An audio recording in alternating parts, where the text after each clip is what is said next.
नमस्कार दोस्तों आखिर बिल्डिंग कोलैप्स होने का कारण क्या है। जैसा कि ये रिसेंट ही न्यूज़ है, मकदमपुर का आपका जहानाबाद में पड़ता है ये, और ये बिहार स्टेट में है। वहाँ पे क्या हुआ, 3 मंजिला मकान जो है अचानक जो है गिर गया। आप लोगों ने ज़रूर न्यूज़ सुना, जिसमें कुछ लोगों की डेथ भी हुई है। तो हम जो है इसमें बताऊँगा कि भाई आखिर क्या वजह रही जिसकी वजह से वो मकान जो है पूरी तरीके से कोलैप्स कर गया। पहले आप इस वीडियो को देखिए पूरा, फिर हम आपको एक एक करके बारीकी चीज़ वीडियो में दिखाएंगे कि भाई कहाँ पे क्या गलती हुई है और किस गलती से वजह से ये गिरा है। तो जैसा कि आप यहाँ पे देख भी रहे हैं, ये मकान है। जैसे धीरे धीरे देखिए, धीरे धीरे जैसे यहाँ से एक ट्रक पार हुआ, ट्रक वाला तो बच गया बेचारा। ट्रक पार होने के जस्ट बाद जो है पूरा मकान जो है, जैसे कहते हैं ना, मिट्टी का ढेर, उस तरह से गिर गया। यहाँ पे देखने से लग ही नहीं रहा है कि इस मकान में सरिया था कि नहीं था, इस मकान में कंक्रीट का है कि भाई किसी मिट्टी का है। पूरी तरीके से गिर गया।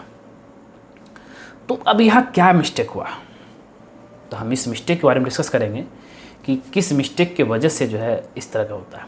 सबसे पहले बता दूँ कि लोग अपने में ज़्यादा होशियार समझते हैं कि भाई कि हम सब कुछ जान गए हैं, हम जो है घर बना सकते हैं और जो भी बनाएंगे वो कभी गिरेगा नहीं। और कॉन्ट्रैक्टर का फेवरेट डायलॉग, भैया अभी हम तो इतना घर बनाए आज तक तो कभी गिरा नहीं है। यहाँ पे जिस कॉन्ट्रैक्टर जो बनाया है उसको बुला के लेकर आइए और उससे पूछिए कि भाई ये घर क्यों गिरा, और उसका जवाब ज़रूर उससे जानिएगा। हम यहाँ पे मकदमपुर के निवासी जो है, वो जो ऑनर होंगे उसके बारे में बता रहा हूँ, वो ज़रूर पूछिएगा। अब देखिए, अब यहाँ पे हम बारीकी से आपको बताएंगे कि भाई यहाँ पे क्या मिस्टेक है, किस मिस्टेक के वजह से जो है ये जो है घर गिरा है। तो थोड़ा ध्यान से देखिएगा और वीडियो को पूरा लास्ट तक देखिएगा, जिससे क्या है कि आप जो है पूरी तरीके से क्लियर हो जाएंगे कि भाई ये वजह है। ठीक है, अब देखिए, ये देखिए यहाँ पे आपका जो है, ये जो आप देख रहे हैं, ये बिल्डिंग से सटा हुआ, इस बिल्डिंग के जस्ट पीछे में, इस बिल्डिंग के जस्ट पीछे में एक और बिल्डिंग है और ये जस्ट सटा हुआ है और इसका फेस जो है आगे है। ठीक है, अब यहाँ से धीरे धीरे जो है ये एरिया जो है आपका अलग होना शुरू होते गया। और एक ये चीज़ आप नोटिस कीजिए, दूसरा नोटिस कीजिए कि यहाँ देखिए इस बिल्डिंग के जस्ट आगे जो है ड्रेन है, मतलब पानी आना जाना ड्रेन है यहाँ पे। ऑब्वियस है कि भाई कि यहाँ पे नींव में थोड़ा प्रॉब्लम होगा, और एक ये चीज़ होगा। और तीसरा चीज़ पे हम नोटिस कीजिए कि ये देखिए बीम का, और बीम यहाँ देख रहे हैं और ऊपर का बीम देखिए। और चौथा चीज़ आप नोटिस कीजिए कि भाई कि जितना बड़ा ये है, ठीक है, जितना एरिया बिल्डिंग का है, ये कॉलम है, ये कॉलम है, लेकिन इससे ज़्यादा ही जो है यहाँ से यहाँ तक ही जो इतना लगभग एरिया हो जा रहा है, लेकिन इससे कहीं ज़्यादा लगभग बराबर लग समझिए कि कैंटिलीवर दिया गया बिना किसी इंजीनियर के संपर्क में आए हुए, बिना किसी डिजाइन का। मतलब कि जितना ये दोनों कॉलम है, इस दोनों कॉलम से जितना है, और इस साइड इस लाइन में कुछ कॉलम ही नहीं है, पूरा कैंटिलीवर है। अब बताइए बिल्डिंग गिरेगा कि नहीं गिरेगा।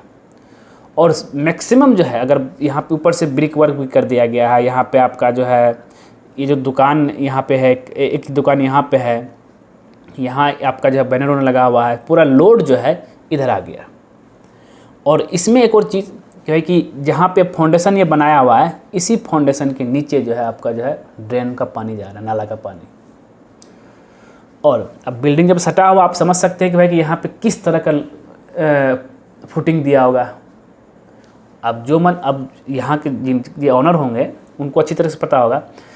तो यहाँ अगर फुटिंग, यहाँ पे आइसोलेटेड फुटिंग देना चाहिए, और ख़ास करके डेप्थ, अगर हो सके तो पाइल फाउंडेशन देते तो बेटर होता। और यहाँ पे क्या है कि ये जो डिज़ाइन जो घर बना हुआ है, किसी इंजीनियर के संपर्क में आकर के एक प्रॉपर लोड कैलकुलेशन करके स्टील डिटेल अच्छी तरह से देते तो ये घर जो है कभी नहीं गिरता।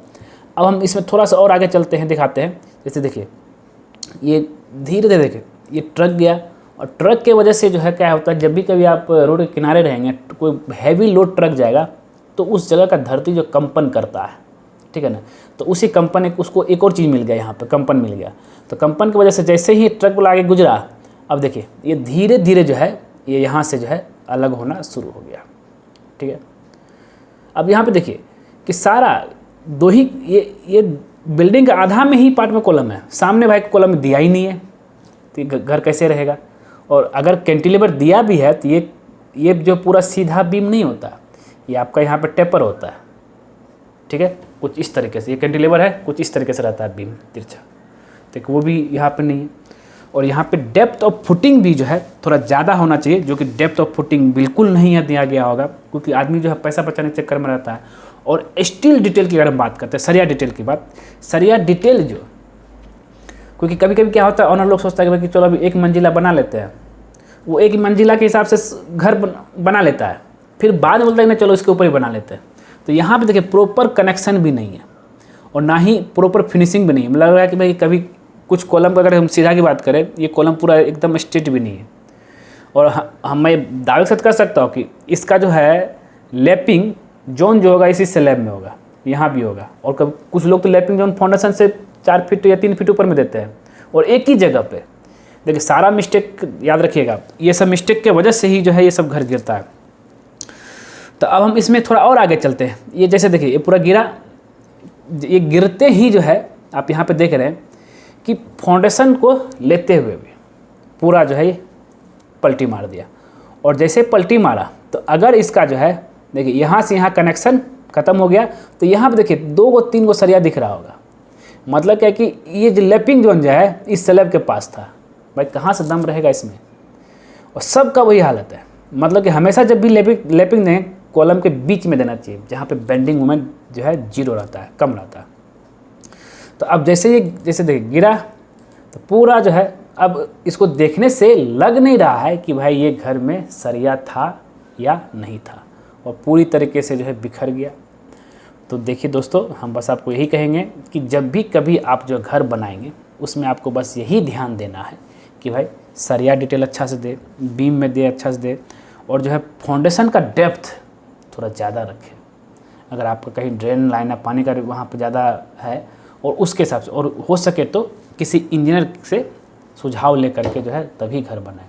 नहीं तो भाई जितना भी आप पैसा लगाएंगे वो तो पैसा बर्बाद होगा ही होगा, और साथ ही किसी और की भी जान जा सकती है। और उस चक्कर में आपको जो है जेल भी हो सकता है कि भाई कि बिना जो है किसी इंजीनियर के संपर्क में आए हुए घर आपने बनाया है उस चक्कर में। तो दोस्तों ये था दोस्तों आपका जो है घर बनाने से रिलेटेड, कि भाई कि किस हिसाब से जो है घर बनाना चाहिए, जिससे क्या है कि आपका घर जो है सुंदर, मजबूत और टिकाऊ रहे, और पैसे की आपकी बर्बादी ना हो। तो दोस्तों उम्मीद करता हूँ कि वीडियो आपको ज़रूर पसंद आया होगा, और अगर पसंद है ज़रूर उसको जो लाइक कीजिए, शेयर कीजिए, कमेंट कीजिए, और ख़ास करके हमारे चैनल को तो सब्सक्राइब कर दीजिए, क्योंकि जैसे ही आप अपना चैनल सब्सक्राइब करेंगे उसके बगल में बेल आइकन बन जाएगा, उसको भी क्लिक कर दीजिएगा। उससे बेनिफिट बस ये रहता है कि जब सिविल इंजीनियर पर कोई नया वीडियो आपके लाएगा सबसे पहले आपको नोटिफिकेशन में दिखेगा। ठीक है दोस्तों, धन्यवाद दोस्तों। और अभी दाढ़ी बढ़ने का कारण यही है, मोज़दारी बढ़ गया, लॉकडाउन है 1 तारीख तक, कोई नाई नहीं मिल रहा है, तो दाढ़ी भाई कहाँ कटाएंगे बताइए। जैसे नाई का सैलून दुकान खुलेगा तो दाढ़ी कटा लेंगे।